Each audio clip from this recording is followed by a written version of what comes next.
Téléspectateurs de la francophonie, bonjour. Et dans tous les lieux où vous pouvez m'entendre aujourd'hui, je vous adresse mon shalom. Que Dieu vous bénisse.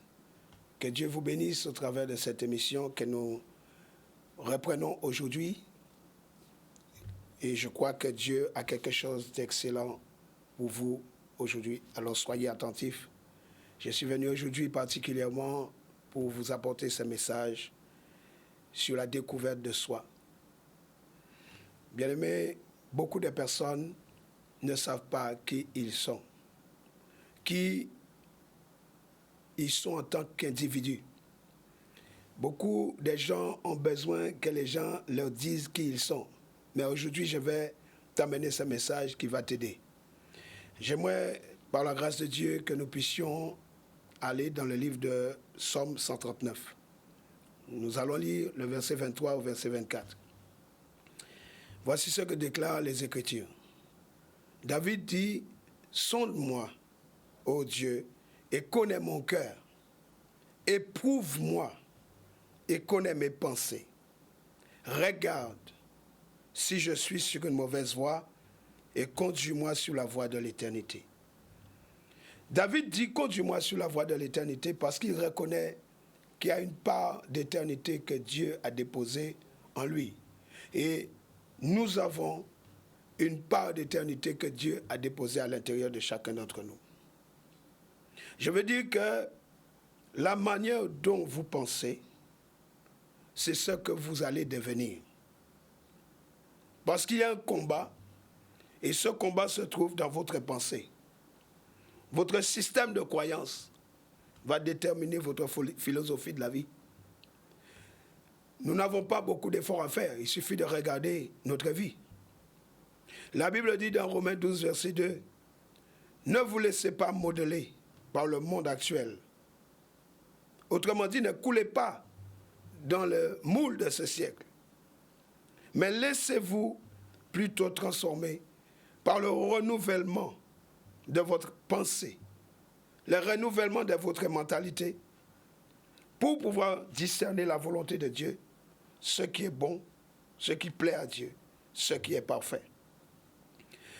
Certainement, nous rencontrons beaucoup de gens qui sont prétentieux, orgueilleux. Beaucoup de personnes qui pensent qu'ils sont le nombril du monde. Mais une question s'impose à chacun d'entre nous. Pourquoi nous sommes sur la terre? Et qu'est-ce que nous sommes devenus depuis que nous sommes sur la terre? Proverbe 23, verset 7 nous dit, « L'homme est tel que sont les pensées de son cœur, telles que sont les pensées de son âme. » Ça veut dire que nous devons découvrir les vrais nous. Nous devons découvrir qui nous sommes vraiment. Alors ma question ce matin, c'est qui êtes-vous? Parce que la plupart d'entre vous, vous avez peur de vous-même. Parce que votre personne n'est pas d'accord avec la personne que vous êtes devenu ou que vous allez devenir. Votre personne vous dit que ce n'est pas vous. Et vous vous débattez. Vous discutez avec vous-même. Nous allons prendre l'exemple de ce jeune homme qui s'appelle Gédéon. Durant les moments où il y avait une famine, où il y avait un problème en Israël, où Madian attaquait le peuple de Dieu, il y avait ce jeune homme-là. Et la Bible dit dans Juge 6, l'ange de l'Éternel lui apparut au verset 12 et lui dit, « L'Éternel est avec toi, vaillant héros. » Vaillant héros. Mes amis, cela a posé un problème à Gédéon, que l'ange de l'Éternel lui dise, « Vaillant héros. » Gédéon dit à l'ange, « Mais quoi? C'est bien à moi que tu parles? Un lâche comme moi? Un bon à rien comme moi? » Il dit, « Ah mon Seigneur, verset 15, avec quoi délivrerai-je Israël? Voici ma famille est la plus pauvre en Manassé, Et je suis le plus petit dans la maison de mon Père.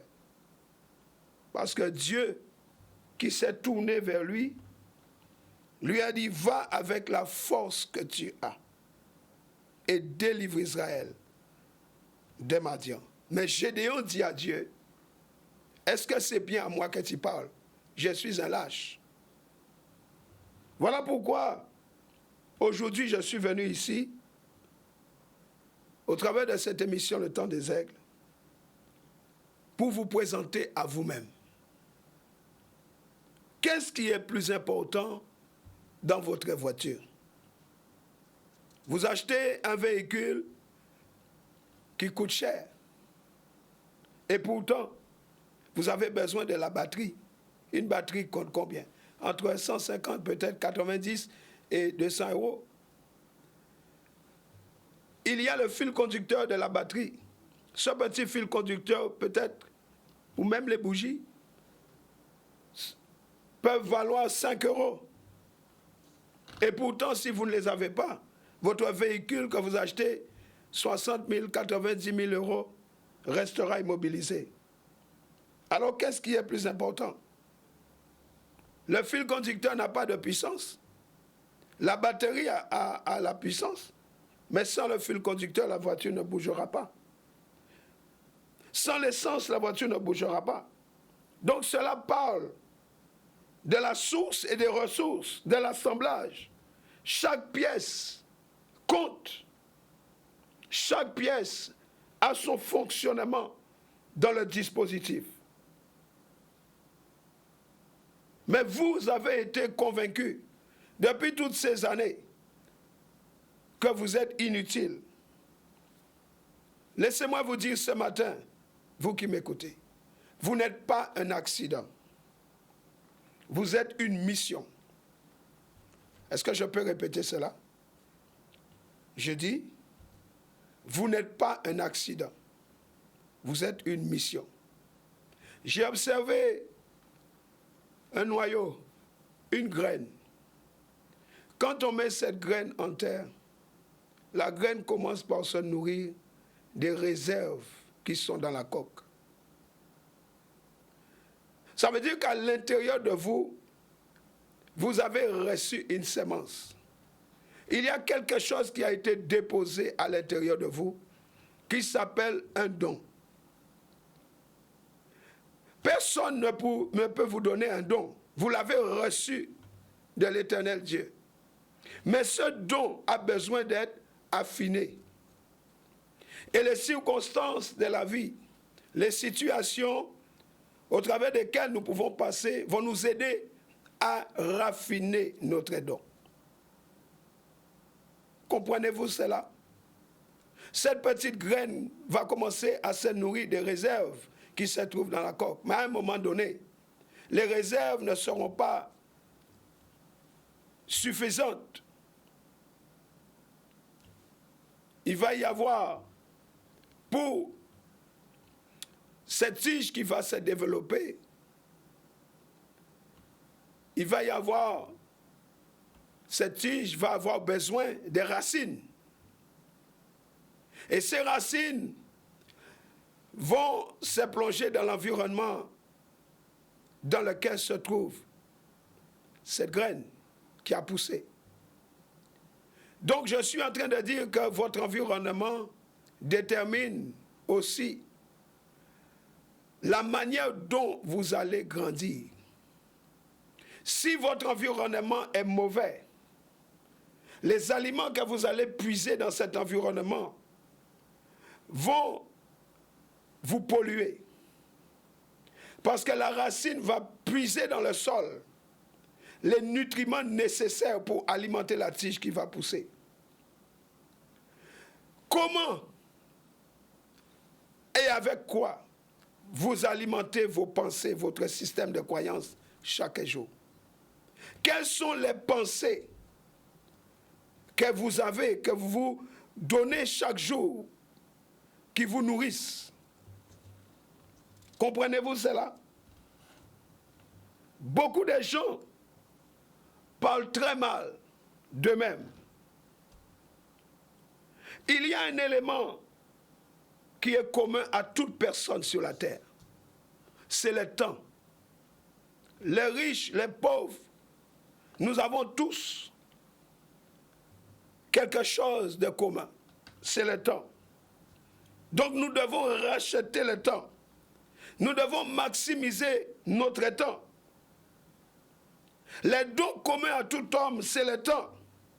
Peu importe le système économique, le système dans lequel vous pouvez vivre. Ce que vous êtes et ce que vous allez devenir dépend de la manière dont vous gérez le temps que nous avons en commun. Le temps ne peut pas être stoppé, mais vous pouvez contrôler la manière dont vous allez l'utiliser. Et ce que vous allez en faire déterminera la personne que vous allez devenir. J'aimerais vous poser cette question. Avez-vous utilisé cette année comme il faut, de manière efficace? La Bible dit ceci dans 2 Corinthiens, chapitre 13, verset 5. Examinez-vous vous-même. Examinez-vous vous-même. Ce n'est pas quelqu'un qui va le faire, c'est vous-même. Examinez-vous vous-même pour savoir si vous êtes dans la foi. Car la foi est une manière de posséder les choses qu'on espère mais qu'on ne voit pas. Éprouvez-vous vous-même. Combien d'entre vous réalisent cela? Et à chaque année qui passe, nous sommes en train de mesurer le temps. C'est peut-être le moment aujourd'hui de commencer à réfléchir pour redéfinir vos priorités, mes amis.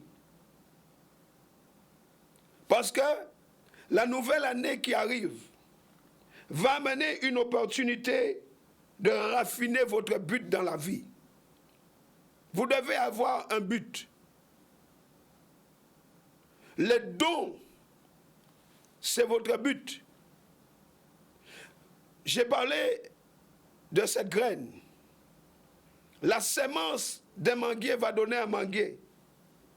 Mais quand vous voyez un manguier, vous vous attendez à des fruits. Je n'ai jamais vu un manguier manger ses propres fruits. Ça veut dire que lorsque vous voyez un manguier, vous ne regardez pas les manguiers, mais vous voyez les fruits que vous pouvez recevoir de ce manguier. Parce que personne ne va dans un manguier pour admirer les manguiers. Vous allez chercher du fruit. Ça veut dire que les dons que Dieu a déposés à l'intérieur de toi n'est même pas pour toi, mais pour les autres. Parce que ce don va produire. Et ce que produira les dons que Dieu a déposés à l'intérieur de toi, les autres vont trouver la réponse à leurs besoins. Est-ce que vous me comprenez? La nouvelle année est une opportunité de raffiner votre vision de la vie. Êtes-vous toujours dans la course? Ou pas? Une opportunité pour établir des objectifs louables. Beaucoup de gens n'ont pas d'objectifs. C'est encore un moment pour enterrer les passés qui n'arrêtent pas de vous courir après, pour entrer dans quelque chose de nouveau. Écoutez-moi bien ce matin. Votre temps peut être une malédiction ou une bénédiction. Cela dépend de la façon dont vous allez le gérer. Notre vie est définie par le temps. Notre passage. Ce que nous devenons est déterminé par la manière dont nous gérons notre temps. Quand quelqu'un meurt, on dit qu'il est parti. Vous sortez du temps. Nous nous préparons à rentrer dans cette nouvelle année. Vous allez voir beaucoup de choses. Vous allez entendre beaucoup de choses. Mais le temps est temporaire. Mais la vie est éternelle. Nous avons été placés dans le temps pour vivre une portion de l'éternité. Parce que nous avons reçu une portion de l'éternité en chacun d'entre nous. Le temps est une période limitée pendant laquelle une action ou un processus a lieu. Vous devez apprendre à gérer votre temps. Vous devez apprendre à vous déterminer vous-même. Qui êtes-vous? Pourquoi vous êtes là? Que faites-vous? Avec quoi? La Bible dit, nous compare à un arbre planté près d'un courant d'eau. La manière et ce qui vous alimente, c'est ce qui vous construit. Un arbre planté près d'un courant d'eau qui donne son fruit en sa saison. Dieu vit dans l'éternité et il nous a placés dans les temps. Réfléchissons un peu. Adam a péché et Dieu a placé un ange pour fermer l'entrée à l'arbre de vie. Mais si Adam, après avoir péché, avait touché à l'arbre de vie, que se serait-il passé? Nous aurions été sans espoir. Parce qu'une erreur dans l'éternité est une erreur éternelle. Vous pouvez commettre une erreur dans les temps présents. Cette erreur peut être corrigée, mais dans l'éternité, ce n'est pas possible. Voilà pourquoi ce matin, je vais te rappeler ceci, toi qui m'écoutes. Tu dois savoir qui tu es. Tu dois découvrir qui tu es. Tu dois comprendre quel est ton don. Quelle est ta mission? Qu'est-ce qui est à l'intérieur de toi que les autres attendent? Le système des pensées, l'orientation spirituelle que tu t'es donnée en 2023, qui t'a amené là où tu es aujourd'hui. Tu te plains sans cesse. Tu ne t'aimes pas. Tu te regardes comme un échec. Cette orientation spirituelle, peut-être et certainement, devrais-tu la changer. Certainement, as-tu besoin d'une nouvelle orientation spirituelle. Car la Bible dit, tout a été créé par la parole. Jean 1 nous dit, au commencement était la parole, les logos, une pensée de Dieu exprimée. Jésus est venu comme l'expression exprimée de Dieu sur la terre. L'homme est tel que sont les pensées. Tu dois donner pour cette année 2024 une nouvelle orientation de tes pensées. Tes pensées t'ont conduit certainement vers des choses qui ne sont pas en accord avec ta propre personne. Et il y a à l'intérieur de toi ces combats à cause de ce désaccord. Parce que le vrai toi, c'est ce que tu es à l'intérieur de toi. Et les dons t'emmènent vers ton but. Mais toi-même, tu t'es éloigné en te fondant dans le moule de ce monde. Et tu es devenu quelqu'un d'autre. Tu penses quelqu'un d'autre. Parce que tes pensées déterminent tes actions. Et tout cela forge ton caractère. Si tes pensées sont mauvaises, ton caractère sera mauvais.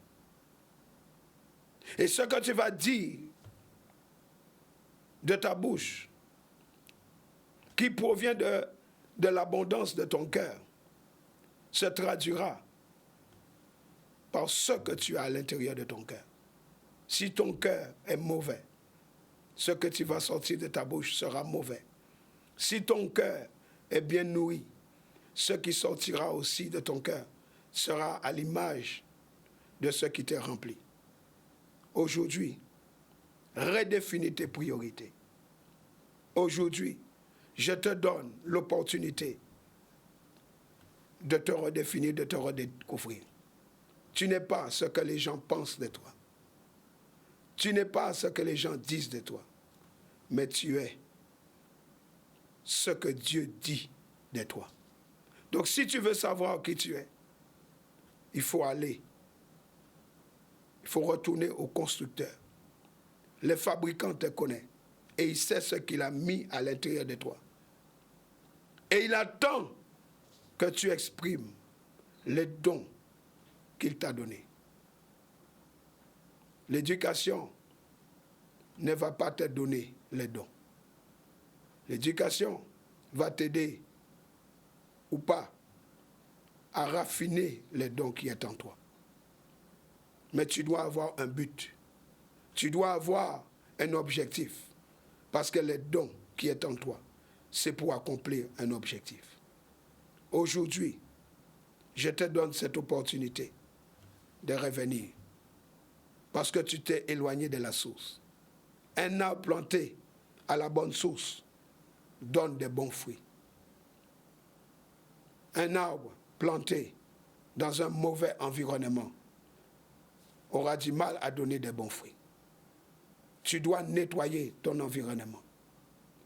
En tant que sémence, tu dois savoir où est-ce que tu vas te développer.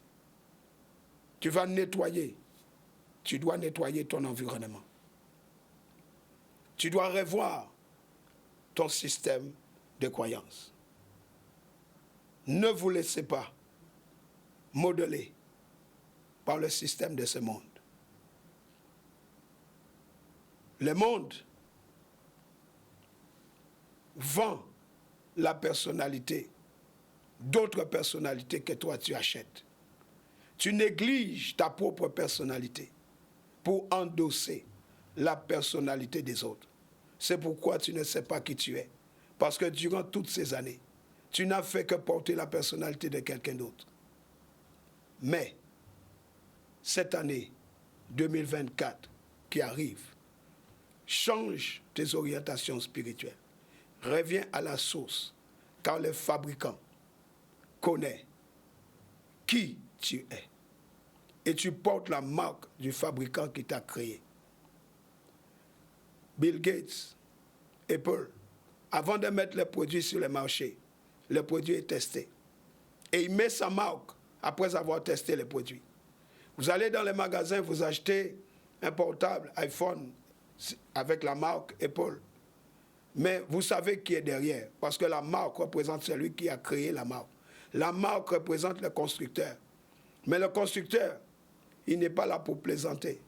Il ne veut pas que son nom soit bafoué, que son image soit salie par les personnes qui ont acheté les produits en disant que le produit n'est pas bon. Donc, il a mis tout en œuvre, y compris un manuel de fonctionnement, afin que les produits qu'il met sur le marché soient un produit efficace. Mes amis, Dieu ne s'est pas trompé en t'envoyant sur la terre. Il a posé sa marque de fabrique sur toi, afin que son nom ne soit pas spolié, bafoué. Voilà pourquoi tu n'es pas une erreur, mais tu dois seulement découvrir qui est le vrai toi. Tu dois seulement découvrir qui se cache à l'intérieur de toi.